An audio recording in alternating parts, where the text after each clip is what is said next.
शफ़ीए मुअज़्ज़म, उम्मत के गमखार आक़ाए नामदार जनाबे मुहम्मद मुस्तफ़ा अहमद मुज्तबा सल्लल्लाहु अलैहि व आलिहि व अस्हाबिही व बारक व सल्लम की बारगाह बेकस बना में हदियाए दरूद व सलाम अर्ज़ करने के बाद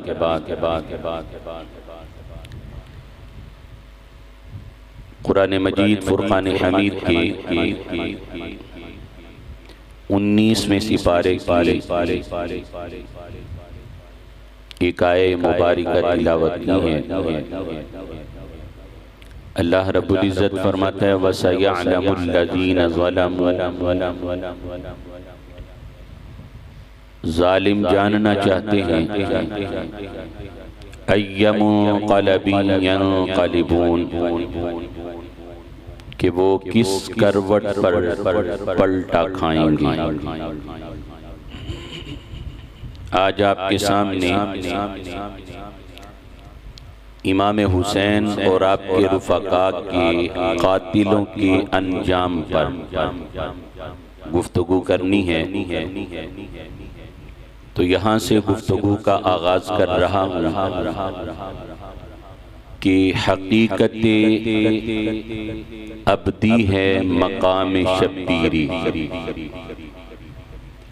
हकीकत अब्दी है मकाम शब्बीरी, बदलते रहते हैं अंदाज़े कूफ़ी व शामी। सब्र व रज़ा इताअत व जुरअत का पेशवा, सब्र व रज़ा इताअत व जुरअत का पेशवा। सच पूछिए तो हासिले कुरान हुसैन है। गरीबो सादा व रंगीन है दास्ताने हरम, गरीबो सादा व रंगीन है दास्ताने हरम। निहायत इसकी हुसैन इब्तिदा है इस्माईल। अहले बैते पाक से गुस्ताखियाँ बेबाकियाँ, अहले बैते पाक से गुस्ताखियाँ बेबाकियाँ। लानतुल्लाहि अलैकुम दुश्मनाने अहले बैत, लानतुल्लाहि अलैकुम दुश्मनाने अहले बैत। जो लोग इमाम हुसैन रज़ियल्लाहु ताला अन्हु और आपके रुफ़क़ा के कत्ल में शरीक हुए, जो उनके मुकाबले में आए और जो उनकी शहादत से खुश हुए, उन सब के लिए आखिरत में तो अज़ाब इलाही है ही। उनमें से हर एक ने दुनिया में भी सजा पाई है। उनमें से बाज़ कोड़े हो गए, बाज़ किससे चेहरे स्याह हो गए, उनमें से बाज़ अंधे हो गए और बाज़ इबरतनाक बलाओं में मुब्तला होकर हलाक हो गए। इमाम हुसैन रज़ियल्लाहु ताला अन्हु के कत्ल के बदले में 70,000 लोगों को मारा गया। सय्यदुल मुफस्सिरीन हज़रत अब्दुल्ला इब्न अब्बास रज़ियल्लाहु ताला अन्हुमा रिवायत करते हैं कि आका अलैहिस्सलातु वस्सलाम ने फरमाया कि मुझे जबरील ने आकर खबर दी। क्या? क़ाल अल्लाहु तआला इन्नी क़तलतु बिदमी यहया इब्न ज़करिया 70 अल्फ़न, कि ए महबूब मैंने यहया बिन ज़करिया के कत्ल के बदले 70,000 अफराद को मारा। व इन्नी कातिलुन बिदमी हुसैन इब्न अली 70 अल्फन। पर महबूब तेरे नवासे हुसैन का खून भी तो कोई कम कीमत वाला नहीं। हुसैन के खून के बदले में भी मैं 70,000 अफराद को कत्ल करूंगा। ये रब ने अपने महबूब से वादा किया। अब्दुल मलिक के दौर में मुख्तार बिन उबैद सक़फ़ी को कूफे पर तसल्लुत हासिल हुआ। उसने कसम खाई कि मैं कातिलाने हुसैन को जिंदा नहीं छोड़ूंगा, और अगर मैं ऐसा न कर सकूं तो मुझ पर अल्लाह और उसके रसूल की लानत है। अब उसने लोगों से इमाम हुसैन रज़ियल्लाहु ताला अन्हु के कातिलों के बारे में और इमाम हुसैन के मुकाबले में करबला में आने वालों के बारे में पूछना शुरू किया। और लोगों ने उसके पूछने पर बताना शुरू किया। अब उसने एक एक को चुन चुन कर कत्ल करना शुरू किया। एक दिन मुख्तार बिन उबैद सक़फ़ी कहता है, कल मैं ऐसे शख्स को कत्ल करूंगा, कल मैं ऐसे शख्स को मारूंगा कि जिसके मरने पर, जिसके हलाक होने पर तमाम मलाइका भी खुश होंगे और तमाम ईमान वाले भी खुश होंगे। जब मुख्तार बिन उबैद सक़फ़ी ने ये कहा तो उसकी मजलिस में हैसम बिन असवद बैठा हुआ था। वो समझ गया कि इसका इशारा जो यजीदी लश्कर का अमीर था अमर बिन साद उसकी तरफ है। उसने अपने बेटे को रात के वक़्त अमर बिन साद के पास भेजा कि अपनी हिफाजत का इंतजाम करो, मुख्तार तुझे मारना चाहता है। अमर बिन साद कहने लगा, मुख्तार मुझे क्यों मारेगा? मुख्तार मुझे हरगिज नहीं मारेगा। लेकिन जब रात बीती, सुबह हुई तो मुख्तार बिन उबैद सक़फ़ी ने अपने सिपाही भेजे कि अमर बिन साद को बुला कर लाओ। अमर बिन साद ने खुद आने की बजाय अपने बेटे हफ्स को मुख्तार के दरबार में भेजा। मुख्तार ने पूछा, तेरा बाप कहाँ है? बेटा हफ्स कहने लगा कि वो दुनिया से लाताल्लुक हो गया है, वो दुनिया से बेनियाज हो गया है, वो दुनिया से बेनियाज और लाताल्लुक होकर खलवत नशीन हो गया है, वो गोशा नशीन हो गया है। मुख्तार की आंखें सुर्ख हो गई, मुख्तार की आंखों पे गुस्सा भर आया। कहने लगा कि जिस दुनिया के लिए, जिस दुनिया के इक़्तिदार के लिए उसने फर्जंदाने रसूल का खून बहाया, अब उस दुनिया से लाताल्लुक होकर वो खलवत नशीन हो गया है, वो गोशा नशीन हो गया है। क्यों? अब कहां गई वो हुकूमत जिसके लिए फर्जंदाने रसूल का उसने खून बहाया? उसने अपने खास कोतवाल अबू अमरा को भेजा कि जाओ जाकर अमर बिन साद का सर काट कर लाओ। उसका खास कोतवाल चंद सिपाहियों के साथ गया और उसने जाकर अमर बिन साद का सर कलम से जुदा कर दिया, उसका सर तन से जुदा कर दिया, उसका सर काट दिया और दामन में छुपाकर वो मुख्तार बिन उबैद सक़फ़ी के पास लाया।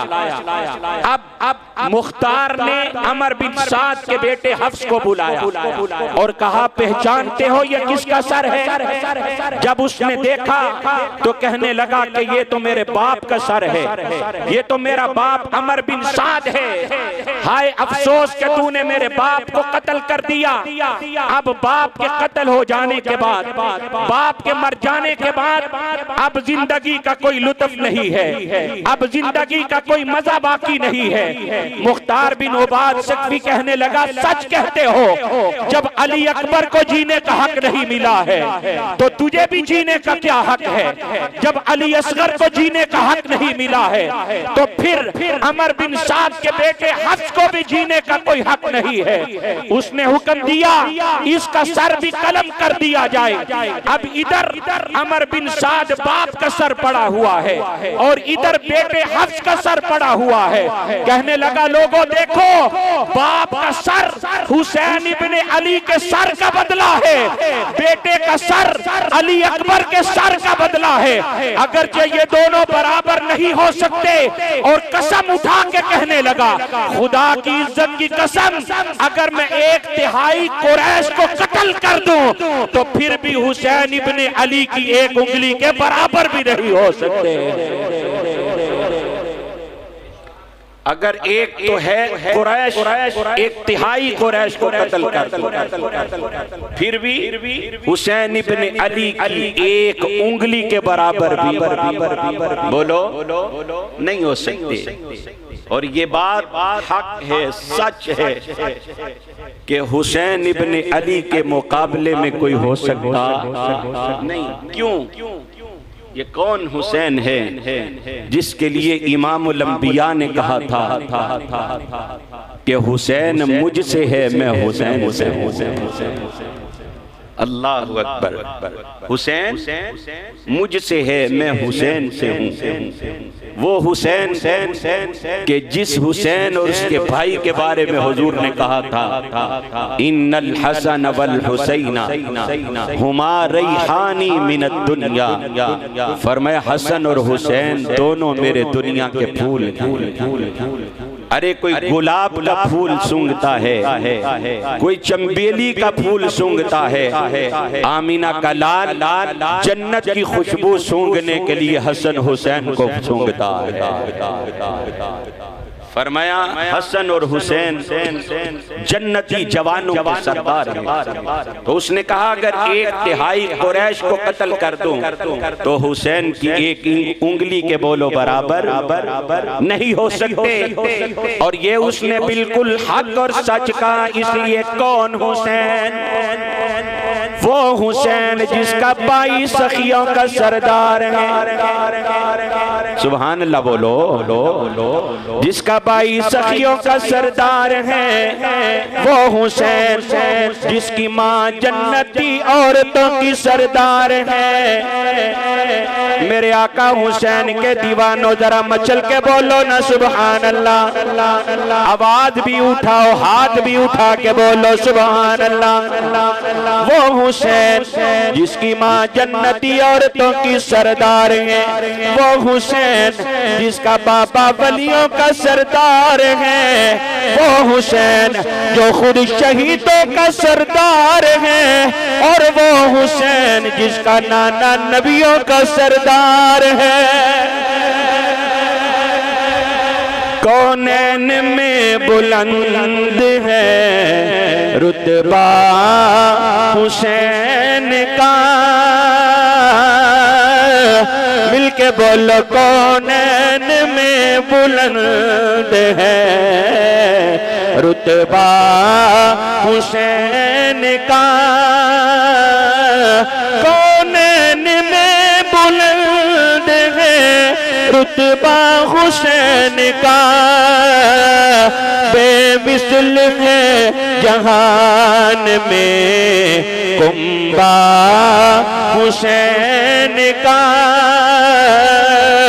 बोलो बेमिसल है जहान में कुंबा हुसैन का। फर्शे ज़मीं से अर्श तक इश्क शोहरा हुसैन का। अब मिलके सारे बोलेंगे सुल्तान दो जहान है नाना हुसैन का। सुल्तान दो जहान है नाना।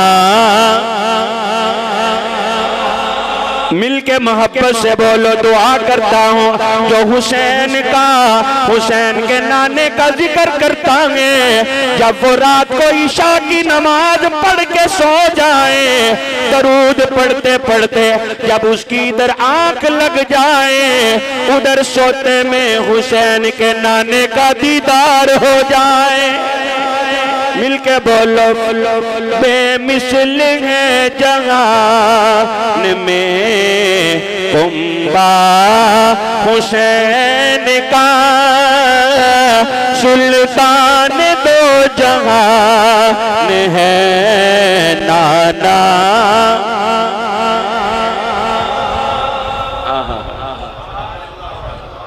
मैं चाहता हूँ ना साथ साथ थोड़ा सा आपका ज़ौक़ भी बुलंद होता रहे। अब ये अंजाम हुआ वो अमर बिन साद जो यजीदी लश्कर का सिपा सलार था, उसको मुख्तार बिन उबैद सक़फ़ी ने उसको और उसके बेटे को कत्ल करवाया और उसकी लाश को जलाकर राख करवाया। अब सुनिए खौली, अब हर एक का तो इबरतनाक अंजाम इस मुख्तसर टाइम में अहाता तकरीर में लाया तो नहीं जा सकता। तो जो नुमाया नाम जिनको आवाम भी जानती है, आवाम में जिनके नाम मशहूर हैं, उनके बारे में बताऊंगा कि उन बदबख्तों का क्या अंजाम हुआ। खौली जिसके पास इमाम पाक का सर था और जिसने कूफे के गवर्नर इब्ने ज़ियाद के दरबार में तश्त में रख कर आका हुसैन का सर पेश किया था, वो खौली। मुख्तार बिन उबैद सक़फ़ी ने अपने खास कोतवाल को चंद सिपाहियों के साथ भेजा कि जाओ जाकर खौली को गिरफ्तार करके लाओ। अब मुख्तार के सिपाही आए और उन्होंने आकर खौली के घर को घेरे में ले लिया। जब उस बदबख्त को पता चला कि मुख्तार के सिपाहियों ने मेरे घर को घेर लिया है, तो उसने अपने आप को पीछे कोठरी में छुपा लिया। जब अबू अम्रा ने ऑर्डर दिया सिपाहियों के घर की तलाशी ली जाए, तो उसकी बीवी वो बाहर निकला। ये अल्लाह की तक़सीम है, अल्लाह की मेहरबानी और करम नवाजी है कि वो खौली खुद बदबख्त अहले बैत का दुश्मन था और उसकी घर वाली उसकी बीवी पक्की सच्ची अहले बैत से मोहब्बत करने वाली। ये अल्लाह की करम नवाजी, उसकी तक़सीम है। सिपाहियों ने पूछा कि खौली कहाँ है? उसने ऊंची आवाज से बोलकर कहा मुझे नहीं पता, लेकिन हाथ से इशारा किया कि बदबख्त पीछे कोठरी में छुपा हुआ। अब सिपाहियों ने उसको पीछे कोठरी से जाकर गिरफ्तार। बीवी से बड़ी मोहब्बत होती है, बेटी से बड़ी मोहब्बत होती है, बेटे से बड़ी मोहब्बत होती है, माँ बाप से बड़ी मोहब्बत होती है, पर ये सारे रिश्ते नाते पीछे रह जाते हैं। अल्लाह और उसके रसूल की मोहब्बत गालिब आ जाती है। अब मुझे यहाँ एक बात याद आ गई। एक शियों का मौलवी गुजरा है, नूरुल्लाह शोस्तरी। ये आपने बादशाह सुना है ना, जहांगीर बादशाह था और उसकी बीवी नूर जहान। और उनका प्यार इतना ज्यादा था, जहांगीर पक्का अहले सुन्नत था, नबी पाक का पक्का सच्चा आशिक था, और नूर जहां जो थी वो मसलकन शिया। अब उसने एक मौलवी ने शियों के एक बंदे ने एक किताब लिखी जिसमें उसने कहा कि मुझे ये उम्र, हम पूछते हैं ना तेरी उम्र कितनी, तो कहने लगा मुझे ये उम्र अच्छी नहीं लगती इसलिए कि इसका नाम उमर है। हजरत उमर का नाम भी उमर है ना।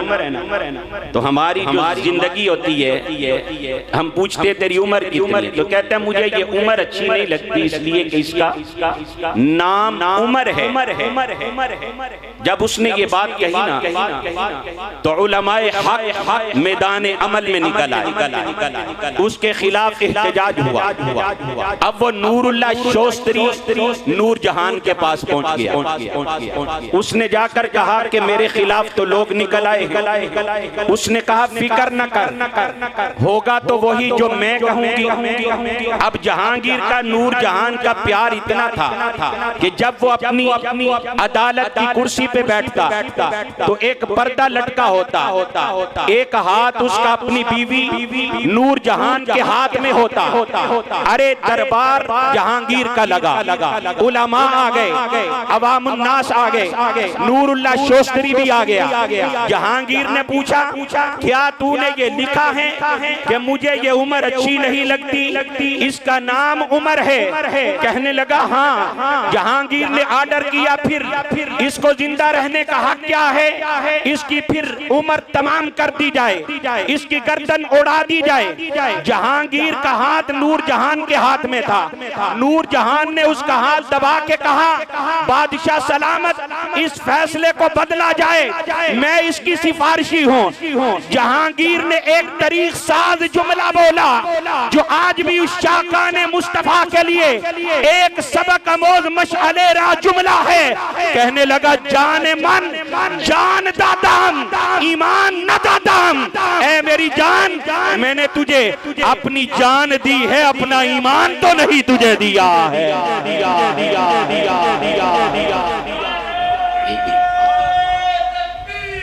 अल्लाह गज के बोलो।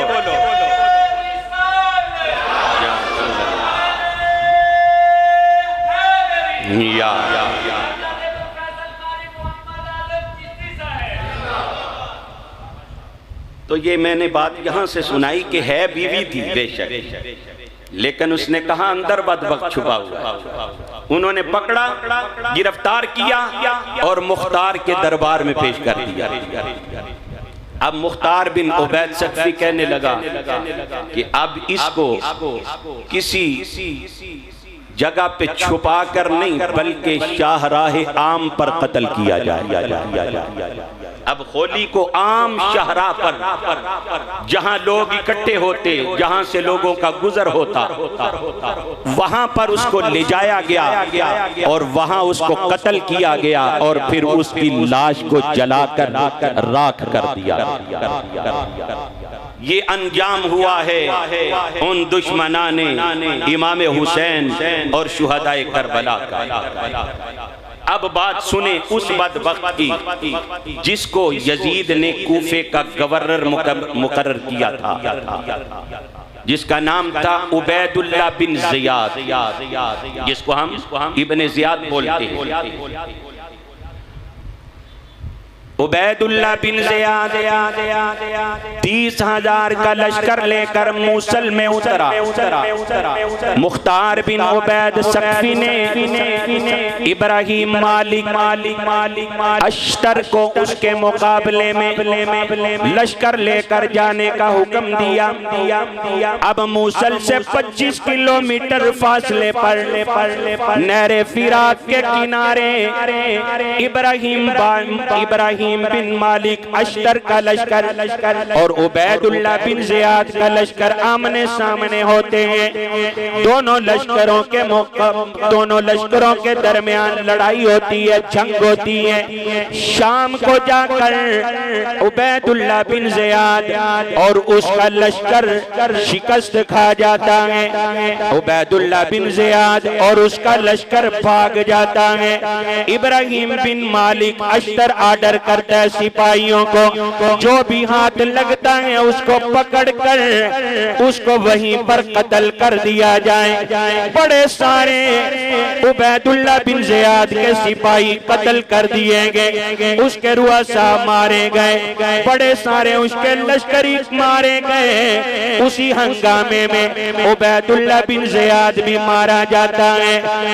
67 हिजरी 67 हिजरी को 10 मुहर्रमुल हराम को इब्ने ज़ियाद भी मारा गया। इब्राहिम बिन मालिक अश्तर ने उसके सर को उसके तन से जुदा किया, उसकी लाश को जलाकर उसका सर काट कर मुख्तार बिन उबैद सकफी के दरबार में कूफे में पेश किया गया। जब कूफे में उसका सर लाया गया, मुख्तार बिन उबैद सकफी ने दरबार आम लगाया और हुक्म दिया तश्त में रखकर इब्ने ज़ियाद का सर मेरे सामने पेश किया जाए। जब कूफे के गवर्नर हाउस में तश्त में रखकर इब्ने ज़ियाद का सर मुख्तार बिन उबैद सकफी के सामने पेश किया गया, कहने लगा लोगों देख लो, आज से 6 साल पहले इसी जगह पर हुसैन इब्ने अली का सर इब्ने ज़ियाद के सामने पेश किया गया था। 6 साल के बाद जगह वही है, लेकिन इसने इब्ने ज़ियाद का कटा हुआ सर आज मेरे सामने पड़ा हुआ है। अब उसने बतौर नुमाइश के जितने भी वो लोग मारे गए सबके सरों को बतौर नुमाइश के रखवा दिया कि लोगों आकर देखते जाओ कातिलाने इमाम हुसैन का क्या अंजाम हुआ है, कातिलाने इमाम हुसैन शुहदाए करबला के कातिलों का क्या अंजाम हुआ है। अरे उन बदबख्तों के सर पड़े हुए थे, एक छोटा सा सांप, एक पतला सा सांप आता है, वो लोगों के सरों को छोड़ता हुआ इब्ने ज़ियाद के सर के पास जाता है, उसके नाक से नथने में दाखिल होकर मुंह से बाहर आता है और फिर मुंह में दाखिल होकर नाक के नथने से बाहर आता है।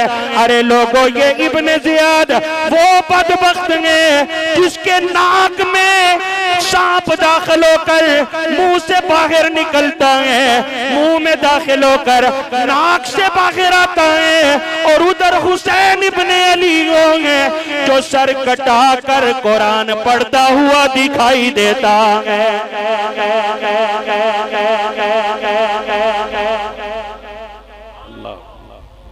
ये हुआ अंजाम 6 साल के बाद। 6 साल पहले जिस जगह पर इब्ने ज़ियाद के सामने हुसैन इब्ने अली का सर पड़ा हुआ था, सिर्फ 6 साल के अरसे के बाद उसी जगह पे मुख्तार बिन उबैद सकफी के सामने इब्ने ज़ियाद का सर पड़ा और सांप आता है, नाक से दाखिल होकर मुंह से निकलता है, फिर मुंह में दाखिल होकर फिर नाक से निकलता है। रब ताला ने बता दिया, दुनिया में ही ये उनको सजा देकर जलील करके खार करके बता दिया है कि जो झूठे थे उनका अंजाम ये है कि उनके नाक और मुंह में सांप जाता है, और जो सच्चे थे उनकी शान ये है कि वो सर कटा कर नेज़े पे चढ़ा कर भी कुरान पढ़ता हुआ नजर आता है।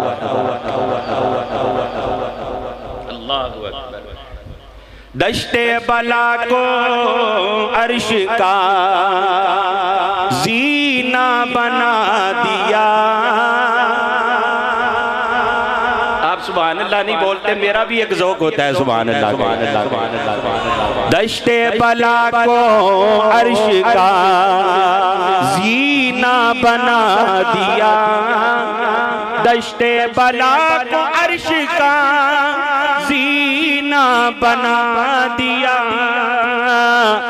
हर जर्रे को नजफ का नगीना बना दिया, जंगल को मुस्तफा का मदीना बना दिया। अब इस जुमले पे हर कोई हाथ उठा के बोलेगा, तूने हुसैन मरने को जीना बना दिया, तूने हुसैन मरने को जीना।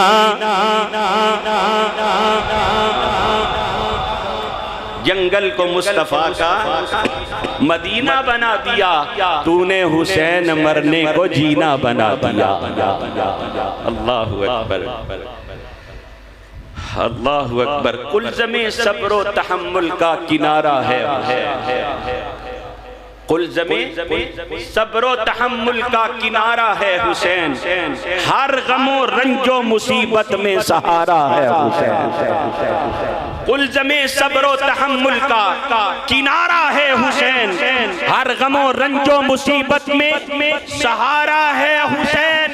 हूर गिलमानो मलक मलक जिन्नो दुश्मनो दोस्त, कौन है जो नहीं कहता कि हमारा है हुसैन?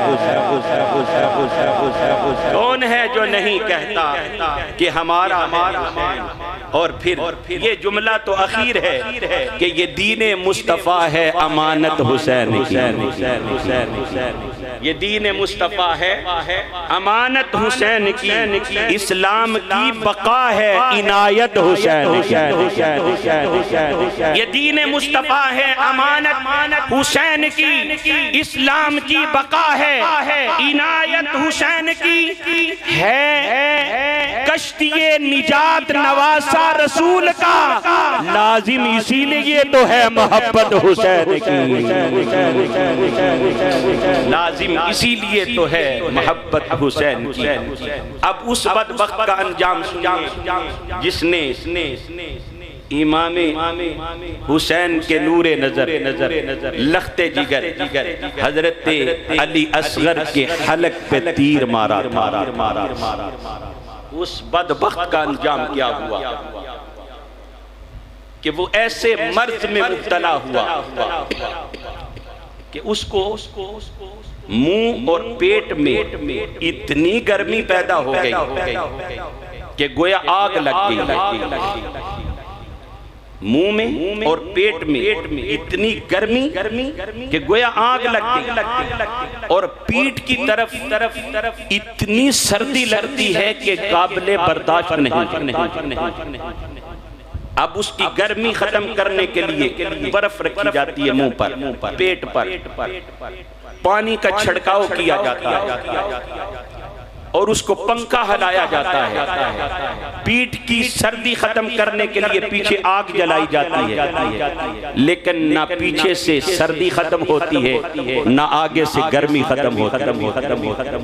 वह हुआ यसीहुल आत्श, और वो चीख चीख के कहता है, हाय प्यास, पानी पिलाओ, प्यास लगी हुई है।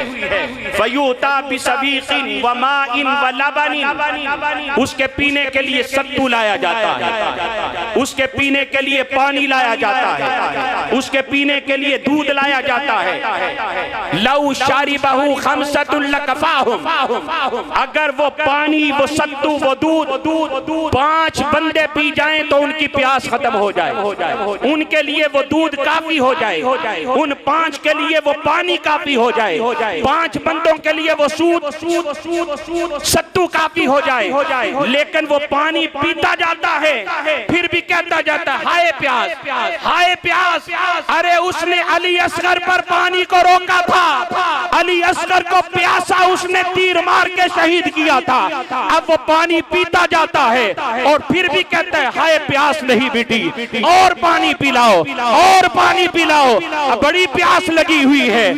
इतना पानी पीता है, इतना पानी पीता है कि पानी पी पी कर उसका पेट फट फट जाता है और वो बदबख्त मर जाता है। रब्बे जुल जलाल ने फरमाया, अरे बदबख्त, तूने अली असगर के लिए पानी रोका था, अब वही पानी तेरी मौत का सबब बनेगा। अब वही पानी तुझे मारने का सबब बनेगा। अरे उसने अली असगर के लिए पानी रोका था, वही पानी वो पीता गया और पी कर उस बदबख्त का पेट फट गया और वो दारे फानी से कूच कर गया और मर गया। ये अंजाम उस बदबख्त का हुआ। अब मुख्तार बिन उबैद सकफी आप सुन के तो कितने खुश हुए होंगे कि इस बंदे ने कैसा हसीन कारनामा सरअंजाम दिया कि उसने कातिलान इमाम हुसैन को चुन चुन कर कैफरे किरदार तक पहुंचाया, चुन चुन कर मारा है, सफ़े हस्ती से उनके गलीब जिस्मों को खत्म किया है और इस धरती को उनके गंदे जिस्मों से पाक किया है। लेकिन अफसोस कि वो इतना बड़ा कारनामा, इतनी बड़ी नेकी अपने हक में कायम न रख सका और उसने दावाए नबूवत कर दिया। मुख्तार बिन उबैद सकफी अगर वो ईमान पे रहा होता, ईमान पे मरा होता, तो आज जैसे शुहदाए करबला के तज़किरे होते हैं वैसे ही मुख्तार बिन उबैद सकफी के तज़किरे होते। इतना बड़ा कारनामा उसने दिया था, हक भी बनता था, लेकिन वो अपने हक में ये नेकी कायम न रख सका और उसने दावे नबूवत कर दिया और कहने लगा जिब्रील अमीन मेरे पास वही लेकर उतरते हैं। और जब उसने दावे नबूवत किया तो सच्चे नबी इमामुल अंबिया का वो फरमान सच्चा साबित हुआ। आपने क्या फरमाया था? मेरे आका ने पहले ही कहा था। हजरत अब्दुल्ला बिन उमर रजी अल्लाह ताला अन्हु फरमाते हैं, अन इब्न उमर रजी अल्लाह ताला अन्हु क़ाल रसूलुल्लाह सल्लल्लाहु अलैहि वसल्लम फी सक़ीफ़िन कज़्ज़ाब व मुबीन। आका के फरमान पर हाथ उठाकर जोर से बोलो ना सुभान अल्लाह। अन इब्न उमर रज़ी अल्लाह ताला अन्हुमा क़ाल रसूलुल्लाह सल्लल्लाहु अलैहि वसल्लम फी सक़ीफ़िन कज़्ज़ाब व मुबीन। मेरे आका ने फरमाया था सकीफ में एक कज़्ज़ाब होगा, एक हलाक करने वाला होगा। अरे हलाक करने वाला हज्जाज बिन यूसुफ है और कज़्ज़ाब मुख्तार बिन उबैद सकफी है। इतना हसीन कारनामा सरअंजाम दिया, लेकिन जब उसने दावे नबूवत कर दिया मेरे आका के गुलाम हजरत अब्दुल्ला बिन जुबैर रज़ी अल्लाह ताला अन्हो, इमाम जलालुद्दीन सियूती लिखते हैं आपने लश्कर रवाना किया। उस इस्लामी लश्कर ने आकर मुख्तार बिन उबैद सकफी पर हमला किया, उसको भी वास्ले जहन्नम कर दिया। अरे जब तक वो हक पर था बड़े बड़े लश्करों को शिकस्त देता रहा है, लेकिन जब वो सच्चे रास्ते से हट गया फिर अल्लाह के फजल से इस्लामी लश्कर ने उसके लश्कर को शिकस्त फाश से दो चार किया।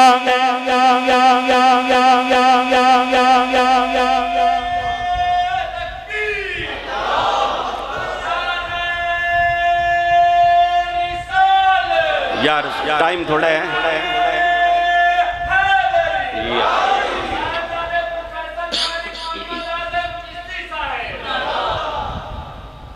अब सवाल पैदा होता है कि इतना हसीनो जमील कारनामा सरअंजाम देने वाला वो गुमराह कैसे हो सकता, वो कज़्ज़ाब कैसे हो सकता?